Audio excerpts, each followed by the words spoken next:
Smooth, smooth. Bilis, bilis, bilis.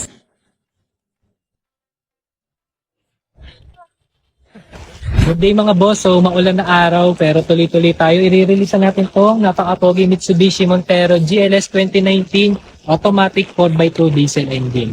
So tara, samahan nyo ako sa transaction na to mga bossy. So syempre check muna natin yung unit. So mayroon siyang duplicate key. So RFID ready. Ready na to sa pangmalayuan. Ewan na nakalinis tong ating unit. Pinadetail natin yan kung matatandaan nyo sa ating latest vlog nung Monday. So, ito, po-release na natin siya ngayong Friday. And so done deal na. So release natin yung unit.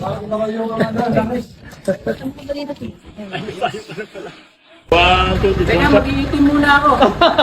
Pero ang damit mo. Ako nandun na kay Tim. Okay mo. Ayan, sold unit, Mitsubishi Montero sa atin. Ano ka man sabi niyo sa transaction? Okay lang. Smooth, smooth. Bilis, bilis, bilis. Ayan, so sold unit na tong ating Mitsubishi Montero GLS 2019. So maraming salamat po sa pagtitiwala. Client natin dyan all the way from Pagbilao, Quezon. So shoutout sa mga Mataya family dyan. Huwag mapaapogi ng unit. Ingat!